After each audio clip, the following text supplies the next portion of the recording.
दोस्तों रेलवे की तरफ से यहाँ पे नई वैकेंसीज निकाल दी गई हैं। तो अगर आप रेलवे कांस्टेबल के ऑनलाइन फॉर्म फिल करना चाहते हैं तो यहाँ पे जो है 4208 पदों के लिए जो है भर्ती आ चुकी है। तो मैं आपको दिखाने वाला हूँ कि आप रेलवे कांस्टेबल या फिर सब इंस्पेक्टर का ऑनलाइन फॉर्म कैसे फिल कर सकते हैं। मैं यहाँ पे एक पूरा फॉर्म आपको लाइव पेमेंट के साथ फिल करके दिखाऊंगा ताकि आपको कोई भी कंफ्यूजन या डाउट ना हो। तो यहाँ पे दोस्तों फॉर्म को फिल करने के लिए सबसे पहले यहाँ पे आपको rrbapply.gov.in इस वेबसाइट पे आ जाना है। वेबसाइट पे आने के बाद दोस्तों यहाँ पे आप देखेंगे यहाँ पे कुछ इस तरीके का विंडो आपके सामने आ जाता है। ठीक है, तो यहाँ पे हमें फॉर्म को फिल करने के लिए जस्ट अप्लाई पे जाना है। जैसे अप्लाई पे जाएंगे यहाँ पे दो ऑप्शन आता है, create an account, already have an account. तो हमें यहाँ पे क्रिएट एन अकाउंट पे क्लिक करना है। क्रिएट एन अकाउंट पे जैसे आप क्लिक करेंगे यहाँ पे देखेंगे एक नोट लिख के आता है। ठीक है, अब इसमें क्या लिखा है देखिए, जो भी कैंडिडेट जिन्होंने पहले ALP मतलब असिस्टेंट लोको पायलट या फिर टेक्नीशियन का फॉर्म भरा है या फिर सब इंस्पेक्टर का उन्होंने फॉर्म भरा है, ठीक है, तो आपको दोबारा से यहाँ पे जो है रजिस्ट्रेशन करने की कोई जरूरत नहीं है। जो आपने अपना रजिस्ट्रेशन शुरू में किया था, जैसे आपने ALP का फॉर्म भरा होगा तो ALP वाला रजिस्ट्रेशन या फिर टेक्नीशियन का भरा होगा तो टेक्नीशियन वाला रजिस्ट्रेशन, ठीक है, यहाँ पे आपका चलेगा। आपको दोबारा से रजिस्ट्रेशन करने की जरूरत नहीं है। ठीक है, चलिए हम ओके करते हैं। तो अगर आपका रजिस्ट्रेशन हुआ है तो जस्ट आपको लॉग इन हियर पे क्लिक करके सेम ईमेल आईडी या मोबाइल नंबर और पासवर्ड डाल के यहाँ पे लॉगिन कर लेना है। इसके बाद आप आगे फॉर्म को फिल कर सकते हैं। लेकिन अगर आपने फॉर्म नहीं फिल करा है तब आपको यहाँ पे क्रिएट एन अकाउंट पे क्लिक करके पहले अकाउंट बनाना पड़ेगा। ठीक है, तो अकाउंट जो है यहाँ पे बेसिक है, बहुत सिंपल है। यहाँ पे सबसे पहले आपको अपनी कंट्री बतानी पड़ेगी, यहाँ पे इंडिया। इसके बाद यहाँ पे नाम डालना है, नाम अपने हाई स्कूल के हिसाब से डालेंगे। इसके बाद दोबारा से यहाँ पे आपको नाम कंफर्म करना है। देन यहाँ पे पूछता है कि आपने कभी नाम चेंज करा, अगर चेंज करा तो यस, नहीं तो नो कर देना है। इसके बाद डेट ऑफ बर्थ यहाँ पे आपको अपने हाई स्कूल के मार्कशीट के हिसाब से यहाँ पे कैलेंडर से चूज करके बताना है। ठीक है, इसके बाद दोबारा से डेट ऑफ बर्थ यहाँ पे टाइप करना पड़ेगा। देन यहाँ पे आपको जेंडर बताना है, मेल है फीमेल है, जो भी आपको बताना है। देन यहाँ पे वेरीफाई करना है। ठीक है, देन इसके बाद फादर्स नेम और यहाँ पे मदर्स नेम डाल देना है। ठीक है, इसके बाद नीचे आ जाना है। आपको नीचे आएंगे दोस्तों यहाँ पे आधार वेरिफिकेशन होता है। ठीक है, यहाँ पे आपको अपना आधार नंबर डालना है। इसके बाद यहाँ पे आप देखेंगे वेरीफाई यूजिंग आधार पे आपको क्लिक करना है। अगर आपके पास आधार कार्ड है, अगर आपके पास आधार कार्ड नहीं है, I do not have Aadhaar card पे क्लिक करना है। इसके बाद यहाँ पे I do not have Aadhaar card पे दोबारा से क्लिक करना पड़ेगा। देन यहाँ पे आप जो भी डॉक्यूमेंट इनमें से चाहे वो दे सकते हैं। ठीक है, लेकिन अगर आपके पास आधार कार्ड है तो यहाँ पे वेरीफाई आधार पे क्लिक करके यहाँ पे आपको आधार नंबर डालना है। इसके बाद वेरीफाई यूजिंग आधार पे क्लिक करना है। तो वेरीफाई आधार पे जैसे आप क्लिक करेंगे यहाँ पे देखेंगे आधार वेरिफिकेशन का विंडो ओपन होता है। तो यहाँ पे अभी आपने जो डिटेल डाली है यहाँ पे स्टार्टिंग में, ठीक है, अगर ये डिटेल आपके हाई स्कूल पे जो है वही same to same Aadhaar card पे है तो माय आधार डिटेल यहाँ पे चेक मार्क कर देना है। तो इस पर जैसे चेक मार्क करेंगे दोनों डिटेल यहाँ पे ऑटोमेटिक आ जाएगी अगर दोनों सेम है तो। अगर सेम नहीं है, आपके आधार कार्ड और हाई स्कूल पे अलग अलग है, तो यहाँ पे आपको आधार कार्ड में क्या है वो डिटेल डालनी पड़ेगी। ठीक है, अगर दोनों सेम है तो यहाँ पे चेक मार्क करना है। देन आई कंफर्म पे क्लिक करना है। इसके बाद वेरीफाई कर देना है। वेरीफाई करते दोस्तों यहाँ पे वेरीफाइड सक्सेसफुली का मैसेज आएगा ग्रीन कलर में। यहाँ पे आपका जो है आधार कार्ड वेरीफाई हो जाएगा। इसके बाद दोस्तों यहाँ पे आपको डालना है ईमेल एड्रेस, देन यहाँ पे मोबाइल नंबर। ठीक है, दोनों चीजें यहाँ पे आपको डाल के जनरेट ईमेल OTP पे क्लिक करना है, देन जनरेट मोबाइल OTP।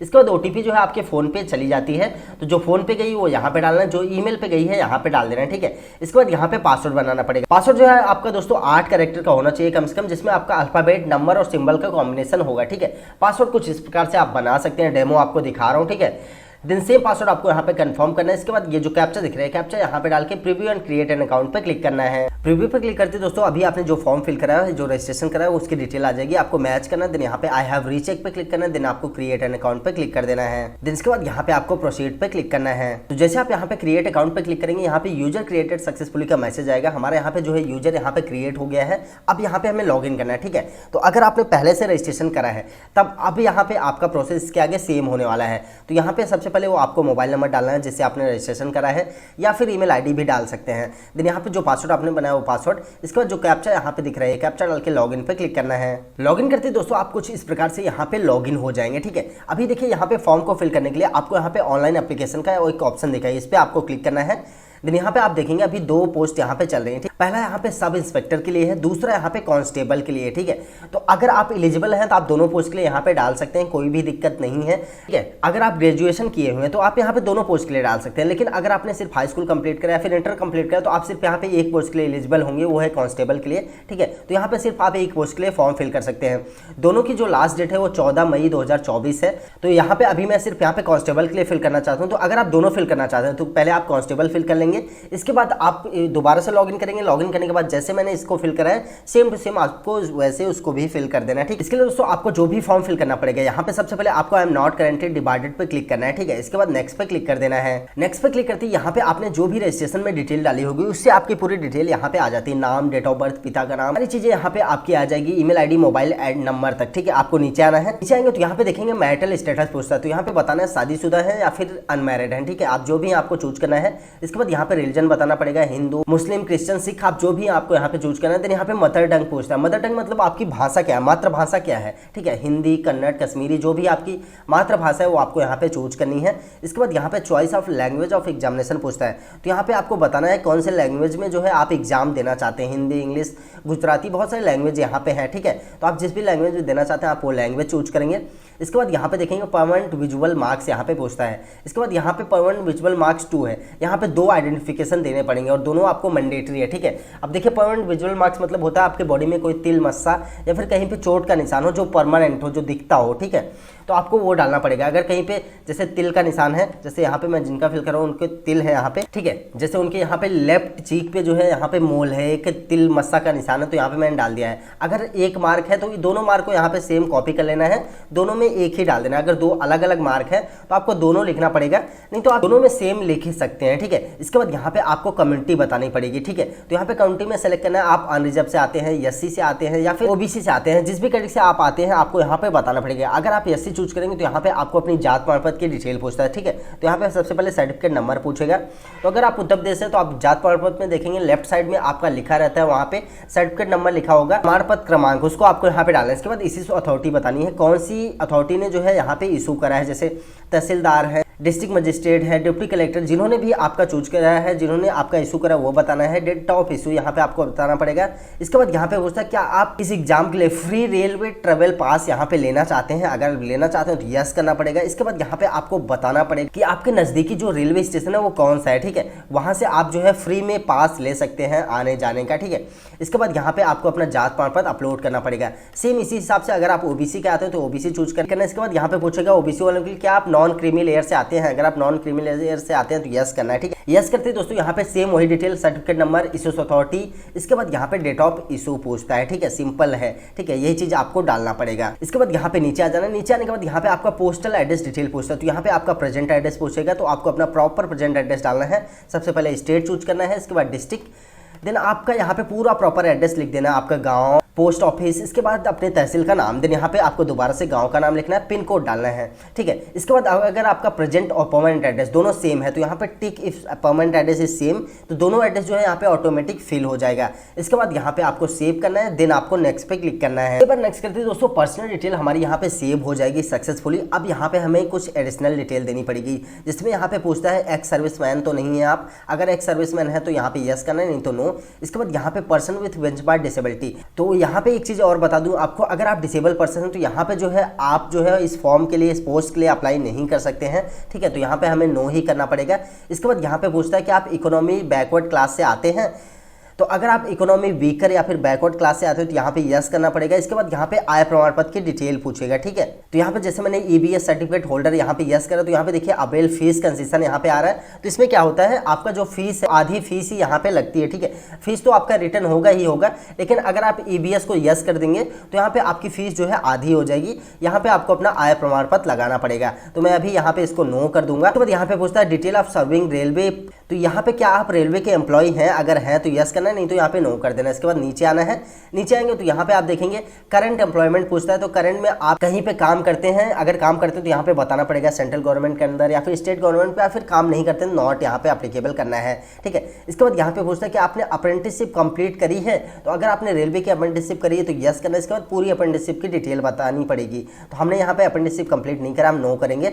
इसके बाद यहाँ पे बैंक अकाउंट डिटेल पूछता है, तो यहाँ पे बैंक अकाउंट डिटेल डालनी है, क्योंकि यहाँ पे जो आप फीस पेड कर रहे हैं वो पैसा रिफंड होगा जब आप फर्स्ट टाइम एग्जाम देंगे, ठीक है। तो यहाँ पे name of account holder, then यहाँ पे अकाउंट नंबर डालना है, दोबारा से अकाउंट नंबर कंफर्म करना है, देन यहाँ पे IFSC कोड डाल के कंफर्म पे क्लिक करना है। जैसे IFSC कोड डालेंगे यहाँ पे आपका बैंक का नाम और बैंक का एड्रेस ऑटोमेटिक आ जाएगा। इसके बाद आपको नेक्स्ट पे क्लिक करना है। नेक्स्ट करते ही हमारी यहाँ पे अदर डिटेल भी यहाँ पे सेव हो जाएगी। अब यहाँ पे हमें देना है एजुकेशनल डिटेल। तो यहाँ पे एसेंशियल क्वालिफिकेशन में यहाँ पे हाई स्कूल जो है मैंडेटरी है, यहाँ पे आ ही रहा है, ठीक है। तो यहाँ पे हाई स्कूल की डिटेल आपको डालनी पड़ेगी। इसके लिए आपको स्टेट यहाँ पे चूज करना है, कौन सी स्टेट से आपने करा है। इसके बाद यहाँ पे डिस्ट्रिक्ट बताना है, कौन से जिले से आपने पास करा। देन यहाँ पे बोर्ड का नाम लिखना है, ठीक है। UP board, Bihar board, CBSE board, जिस भी बोर्ड से आपने करा वो लिखना है। इसके बाद यहाँ पे डेट ऑफ पासिंग बताना पड़ेगा। तो मार्कशीट में आप देखेंगे आपके मार्कशीट में जो डेट लिखी है वो डेट आपको बतानी पड़ेगी। इसके बाद रोल नंबर यहाँ पे डालना है। रोल नंबर डालने के बाद यहाँ पे ऐड पे क्लिक करना पड़ेगा। तो हमारी जो है क्वालिफिकेशन यहाँ पे ऐड हो जाएगी। तो अगर आप कांस्टेबल के लिए फॉर्म फिल कर रहे हैं तो यहाँ पे जो है आपका हाई स्कूल ही यहाँ पे कंपलसरी है। हाई स्कूल के अलावा यहाँ पे अगर आप डिटेल नहीं देंगे तब भी आपका चलेगा। लेकिन आप SI का फॉर्म फिल करें तो यहाँ पे ऐड पे क्लिक करने के बाद यहाँ पे आपको ग्रेजुएशन की डिटेल भी सेम इसी तरीके से ऐड करनी पड़ेगी। इसके बाद यहाँ पे नेक्स्ट पे क्लिक करना है। नेक्स्ट करते दोस्तों यहाँ पे आ जाएगा फोटोग्राफ और सिग्नेचर अपलोड करने का, ठीक है। 6 महीने से पुराना फोटो नहीं होना चाहिए। फोटो में आपका फेस ज्यादा से ज्यादा विजिबल हो, बैकग्राउंड जो है आपका व्हाइट कलर या फिर लाइट ग्रे कलर का होना चाहिए, ठीक है। यहाँ पे कुछ सैंपल दिखा देता हूँ जिसमें जो ऐसे फोटो, अगर आप ऐसी फोटो लगाते हैं तो आपकी फोटो रिजेक्ट हो जाएगी, ठीक है। अगर आप जैसे टोपी लगाते हैं तो रिजेक्ट हो जाएगी, चश्मा लगाएंगे या फिर बाल, जैसे अगर आप लेडीज हैं बाल आपका सामने आ रहा है तो रिजेक्ट हो सकता है, ठीक है। यहाँ पे बैकग्राउंड जो है पीछे साफ नहीं है इसलिए भी यहाँ पे रिजेक्ट हो सकता है। सेल्फी लगाएंगे तो भी यहाँ पे रिजेक्ट हो जाएगा। इस प्रकार की फोटो आप बिल्कुल भी यहाँ पे नहीं लगाएंगे, ठीक है। आपको अपनी पासपोर्ट साइज फोटोग्राफ जिसमें क्लियरली सिर्फ आपका फेस विजिबल हो वो आपको यहाँ पे लगाना पड़ेगा। इसके बाद यहाँ पे आपको अपना सिग्नेचर अपलोड करना है। इसके लिए जस्ट आपको ब्राउज पे क्लिक करके यहाँ पे अपलोड कर देना है। तो यहाँ पे कुछ इस प्रकार से आपका फोटो और सिग्नेचर यहाँ पे अपलोड हो जाएगा। इसके बाद नेक्स्ट पे क्लिक करना है। नेक्स्ट करते हैं दोस्तों यहाँ पे जो है डिक्लेरेशन आता है, यहाँ पे आपको पूरा चेक मार्क करना है। इसके बाद यहाँ पे प्लेस डाल देना है। तो आपको अपने शहर या फिर डिस्ट्रिक्ट का नाम यहाँ पे डालना है। देन यहाँ पे प्रीव्यू एप्लीकेंट पे क्लिक करना है। प्रीव्यू एप्लीकेशन पे क्लिक करते यहाँ पे आपके फॉर्म का पूरा प्रिंट आउट आ जाएगा। आपको पूरा यहाँ पे मैच करना है, ठीक है। पूरा नीचे आते हुए मैच करना है, सब कुछ देखना है सही है कि नहीं। अगर सही नहीं है कुछ भी तो यहाँ पे आपको एडिट पे क्लिक करके पहले सही कर लेना है, ठीक है। इसके बाद यहाँ पे सबमिट करना है। लेकिन अगर आपका सब कुछ सही है तो यहाँ पे आई हैव रीचेक, इसके बाद सबमिट पे क्लिक कर देना है। सबमिट करते ही यहाँ पे दोबारा से सबमिट पूछेगा, इसको सबमिट करना है। यहाँ पे आप देखेंगे हमारा फॉर्म जो है यहाँ पे सबमिट हो चुका है। 500 रुपये की यहाँ पे हमारी फीस लगने वाली है। तो फीस को पेमेंट करने के लिए जस्ट आपको पे नाउ पे क्लिक करना है। इसके बाद यहाँ पे आई एग्री, देन यहाँ पे प्रोसीड पे क्लिक करना है। तो आई एग्री पे क्लिक करते ही यहाँ पे आप देखेंगे आपके सामने स्टेट बैंक का पेमेंट गेटवे आ जाता है। स्टेट बैंक का पेमेंट गेटवे का मतलब ये नहीं है कि आपके पास भी जो है स्टेट बैंक का अकाउंट हो, स्टेट बैंक का ATM हो तभी पेमेंट कर सकते हैं, ठीक है। तो यहाँ पे आपके पास किसी भी बैंक का ATM है, आप गूगल पे फोन पे चलाते हैं तब भी पेमेंट कर सकते हैं। तो यहाँ पे आपको ATM से डेबिट कार्ड से पेमेंट करने के लिए फर्स्ट वाला चूज करना है। इसके बाद डेबिट कार्ड की डिटेल डाल के पे नाउ पे क्लिक करना है, ठीक है। आप चाहे तो इंटरनेट बैंकिंग से भी कर सकते हैं या फिर UPI गूगल पे फोन पे के थ्रू भी कर सकते हैं, सबसे आसान है, ठीक है। UPI चूज करना है। इसके बाद UPI QR पे क्लिक करना है, पे नाउ पे क्लिक करना है। तो यहाँ पे जो है QR कोड बन के आ जाता है दोस्तों। प्रकार से QR कोड आता है। इस QR कोड को आपको 2.5 मिनट के अंदर जो है स्कैन करके पेमेंट करना पड़ेगा। किसी भी ऐप से स्कैन कीजिए, पेमेंट कीजिए, यहाँ पे आपका पेमेंट जो है सक्सेसफुली कंप्लीट हो जाएगा। पेमेंट कंप्लीट होने के बाद जो है ये वेबसाइट बैक होगी, आपका प्रिंट आउट यहाँ पे आपके सामने आ जाता है, ठीक है। दोस्तों ये फॉर्म यहाँ पे होता है कंप्लीट। अगर आपको कोई भी कंफ्यूजन या डाउट है तो आप कमेंट के जरिए या फिर इंस्टाग्राम पे मैसेज करके पूछ सकते हैं। अगर आपको वीडियो पसंद आया हो तो वीडियो को लाइक, शेयर और चैनल को सब्सक्राइब जरूर करें।